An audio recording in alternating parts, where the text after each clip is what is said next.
welcome to the second Thramas, the Graveyard of Heroes Night Lord's Army Showcase. Now, at time of recording, this blog is not live, so it is subject to change. But the last one went so well, got such a nice positive response from it, so why not make another one? Why not throw another one up? So, what do we have here? Night Lords. Now, this is one of the very first two commissions I ever got to do professionally. God, so looking back on this, it's a window into what I used to be as a painter.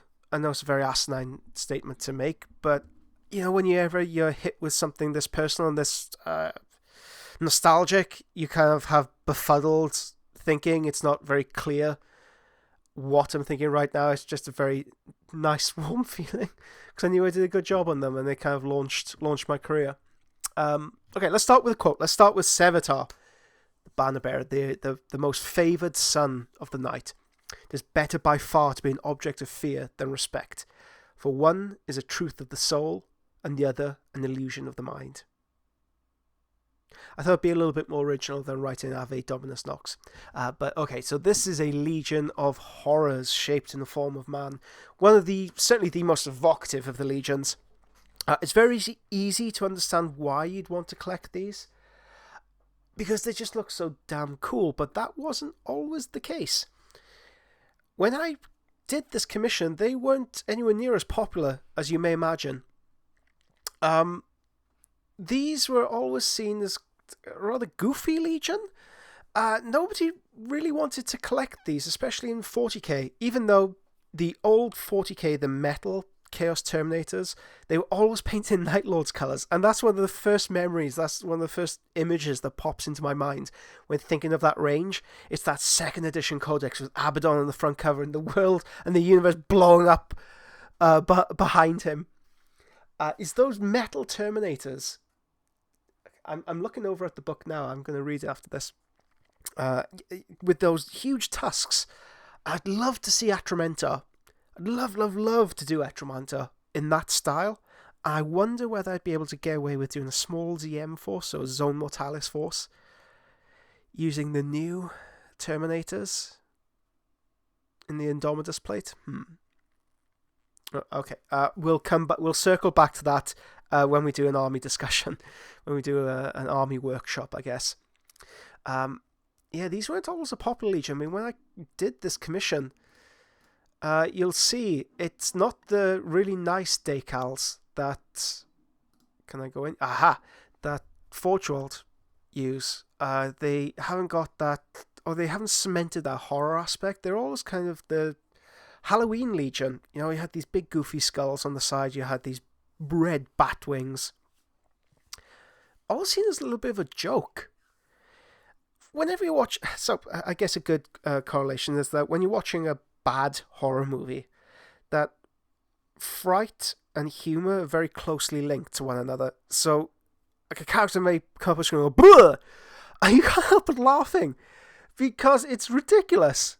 It's stupid. And I think that's what these guys were. They were just dumb. They were laughable. But my God, did ADB change all that? So Aaron Demski-Bowden, when he wrote the Night Lords trilogy, personally for me, he changed the aspect of the Legion. He changed the characterization, especially through a character of Talos, where you can understand his motivations, but they're completely alien to us as human beings. A warrior from a forgotten legion cast into as literal a hell as you could possibly conceive of, surviving it as a warband, just surviving on the precipice of it. It's one of those books, whenever I recommend it to people, it feels like you're counting the bolt shells. That's the feeling I get from that book. And the actions, because he's the entry level, because you understand the world of the story through his eyes, you can't help but sympathise. You can certainly condemn his actions, but you can't help but be swept up with his way of thinking. You understand him at the very least. And his actions that he takes in the latter parts of the third book, they're unsettling. they are genuinely unsettling, especially what happens to his slaves and their child. It is a very unsettling end to that book, but that's what what a Legion of Psychopaths should be, at the very least, unsettling. When you look at these guys, you shouldn't laugh at that symbol. It should be this horrible weight in the bottom of your stomach, this dread that you feel in your soul. We have come for you. Oh God, it had to be these guys. At least with the World Eaters, you get ripped to bits in a couple of minutes, and that's the end of it. These guys can, yeah, they can do some really nightmarish things. So Aaron Demski-Bowden, that was the very first moment for me where I've changed my perception of these characters, and I think through that fellowship.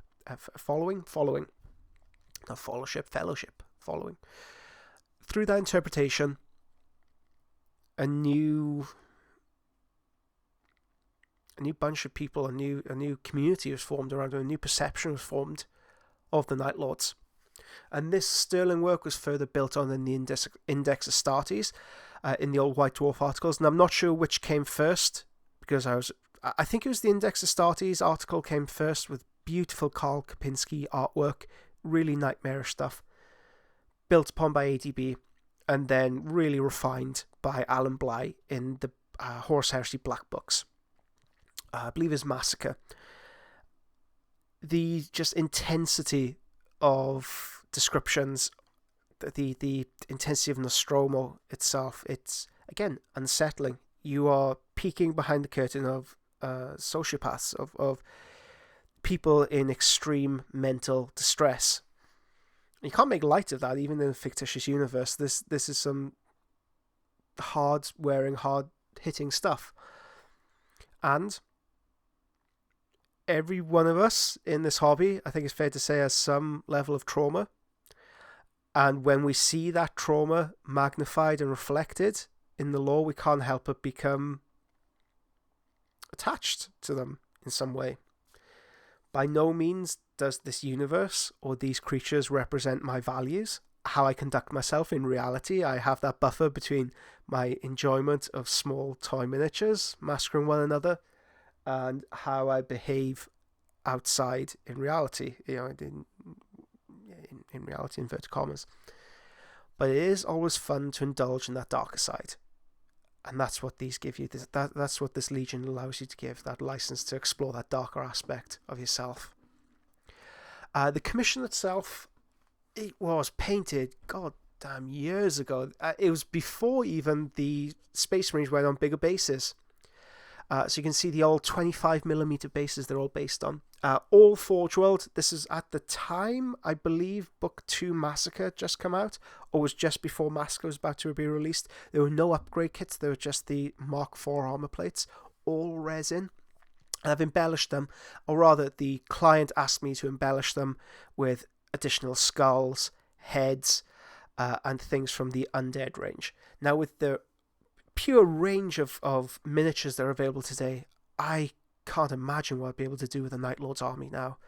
The kind of filigree and the level of detail we'll be able to give them, mind-blowing. Okay, for the actual colour scheme itself, what are we looking at? Well, it's a black base coat with a pre-shade of white, which I think was done with a rattle can, and then a dark blue, and I'm awfully sorry, I can't remember the exact dark blue I used to cover this up. It might be Prussian blue by Vallejo. And then this was shaded with a dark violet colour, with Drutchy Violet from Games Workshop. So you have the blue notes in the top, Drutchy Violet in the base coat. I am doing a current tutorial, an updated colour scheme for these guys, which uses Huldra Blue as the basis, which you modulate. So Huldra Blue has a slight amount of green in there, and it modulates really nicely with the purple undertone. So you're going slightly towards that redder end of the spectrum. Use green. You can play off against one another. But if you wanted to recreate the recipe you see on screen now, it's a dark Prussian blue with a glaze of purple. Looking at these miniatures, I can feel there's a few things I'd certainly change about them. One of the things I've come to dislike about Night Lord's miniature painting and modelling is that reliance on red. the red bat wings. It really irks me. Okay, let's explain a little bit. Okay, that works a lot more than, say, something with a red shoulder pad to it. Why is this? Well, when you look at the color wheel, red and blue quite far apart. If you substituted those red bat wings for purple, I feel like you would give a much more coherent message to the viewer. Why is that? Well, because you're using an analogous color scheme. So an analogous color scheme means that there are colors very close to each other on the color wheel.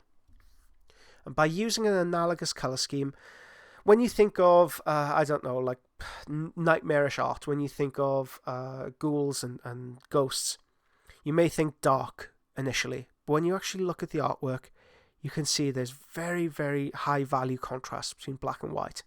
And the colors are most often than not desaturated. And it uses a limited color palette. By incorporating the red and the gold and the blue, I think heroism, I automatically think of Superman. I'm not sure whether this is because of my upbringing, but I think it's, or Ultramarines. It's just something, it's a very heroic color scheme for me. By making that very small change, by substituting the red for the purple, I feel you end up with a much stronger result. So let's have a look at, open a new tab, let's do that.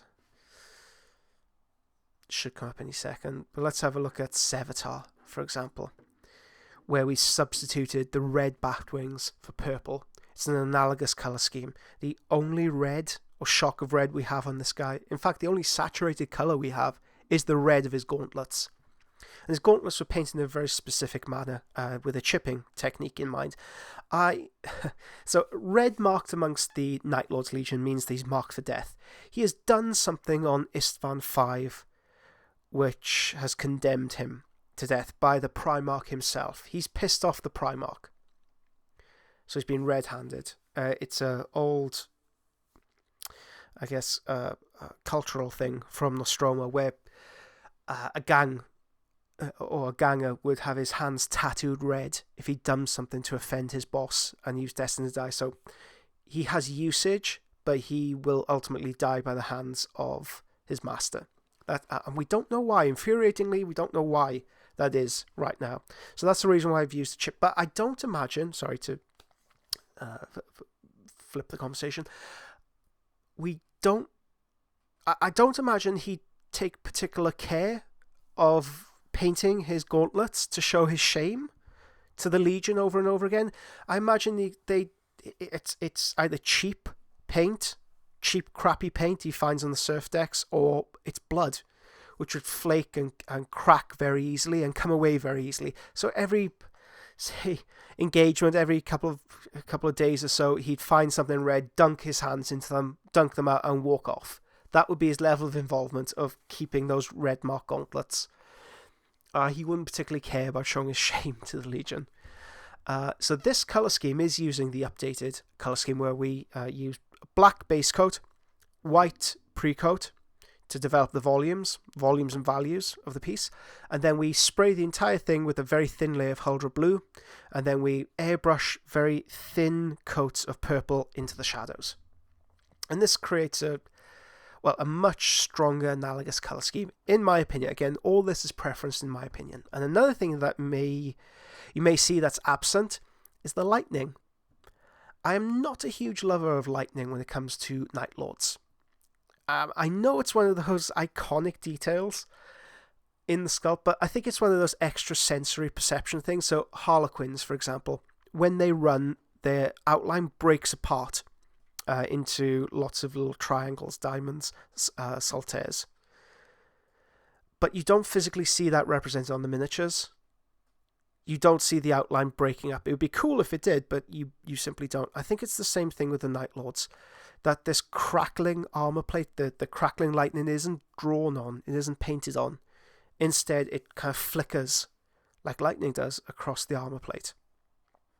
So that's the reason why I haven't included any. And another good reason why lightning is really hard to pull off. It is exceptionally difficult to pull off and make look effective. 9 times out of 10, it will look... I'm trying to find a diplomatic way of saying this. it won't look good. And I think the effect would be enhanced, or you'd have a much better, stronger outcome by simply not including it.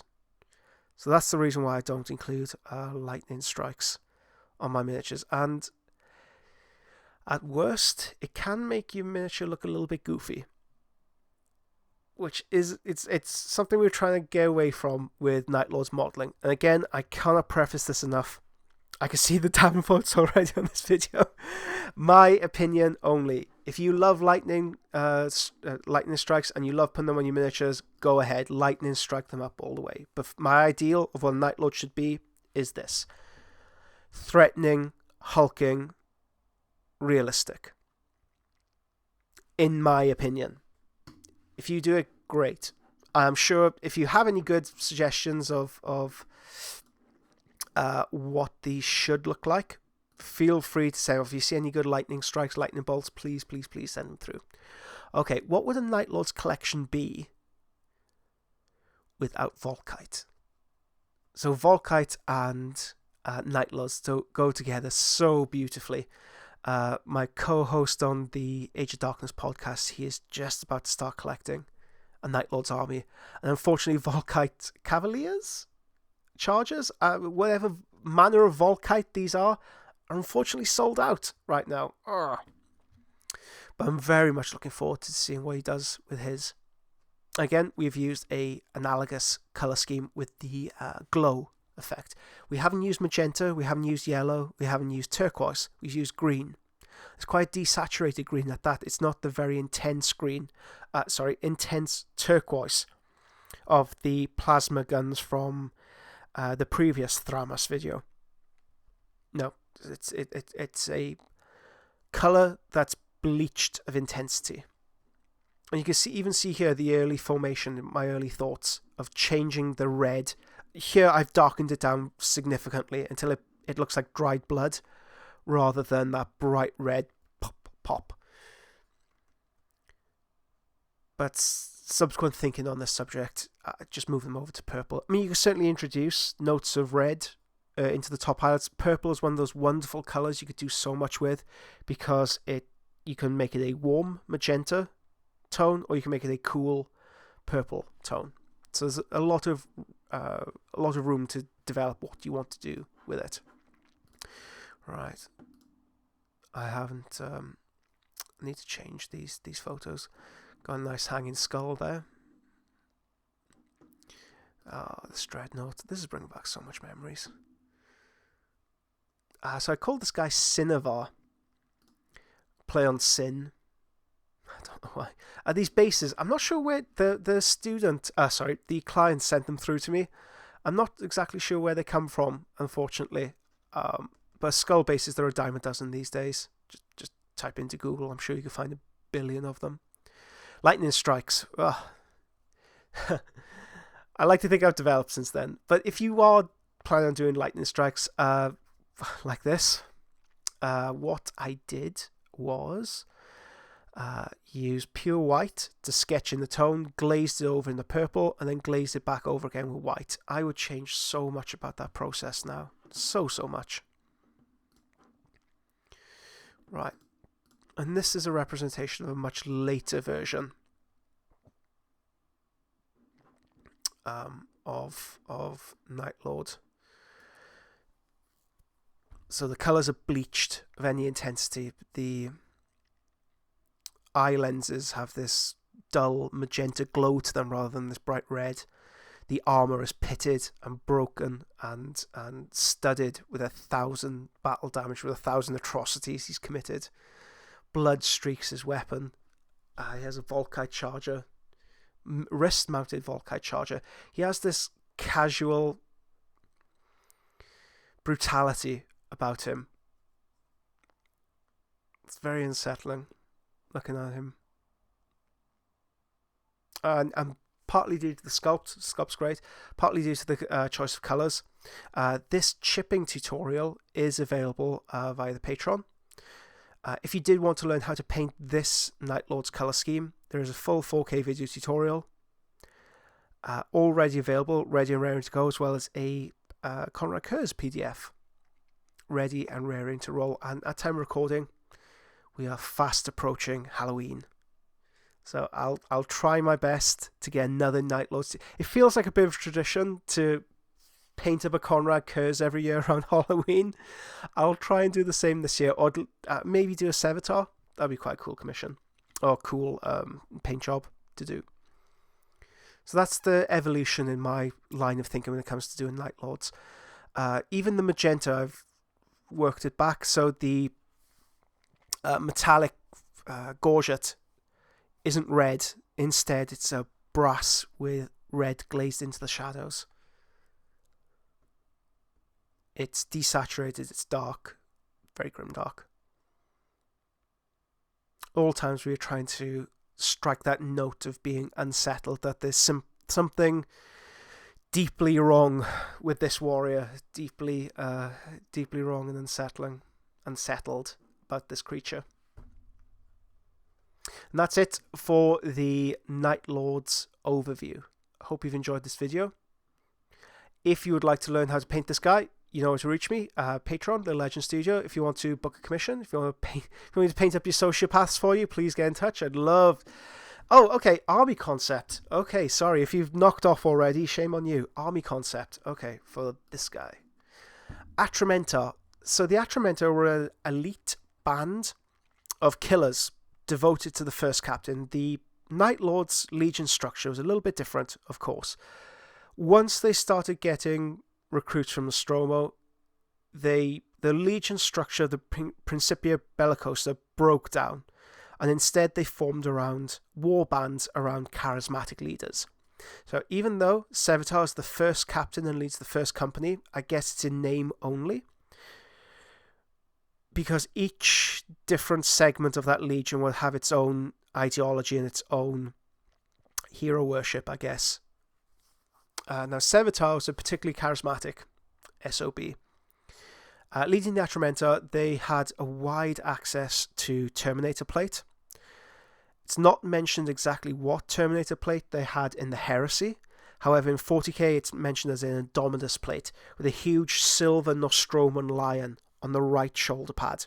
Now, when you look at Sevatar's sculpt on his right shoulder pad, unfortunately, he's not pictured here, but there's a great, huge Nostroman lion roaring on the side, and I would love to do a small Zone Mortalis force. All you'd need, maybe 20 Terminators. That's it. I haven't done any research on this, and it's about to show, but I'd love to see whether I can take a press mold of Sevatar's shoulder pad and place it onto the new plastic Terminators released by Games Workshop, because they have that classic look to them, that great heaving, hulking look to them. They are Night Lords, so they would have that more chaos bent to them.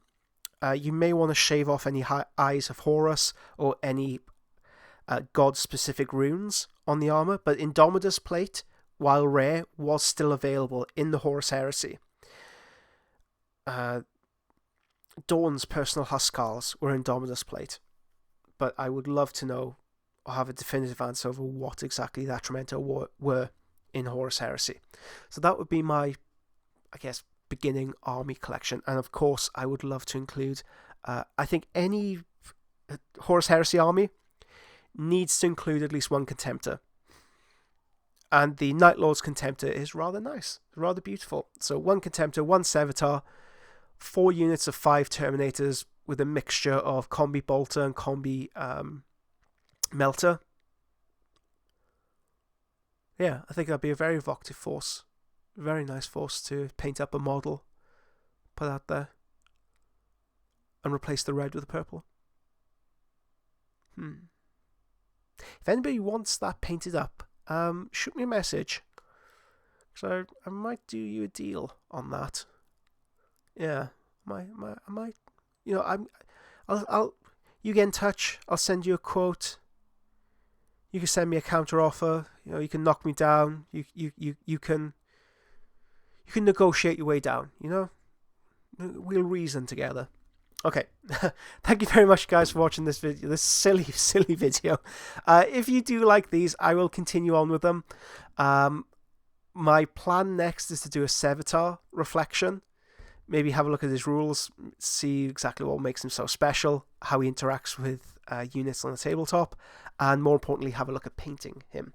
But if you have any more pressing concerns, anything else you want me to cover, please let me know. Put in the post below. Oh, and this channel is relatively new and young. Feel free to share it, because sharing is caring. And 2020, we need more sharing and caring. What do other YouTubers say? Scorpion, kick that like button. Subscribe if you haven't already. And I'll fill your days with wonder. My God, what a way to end the video. Okay, see you later. Bye-bye. Bye-bye.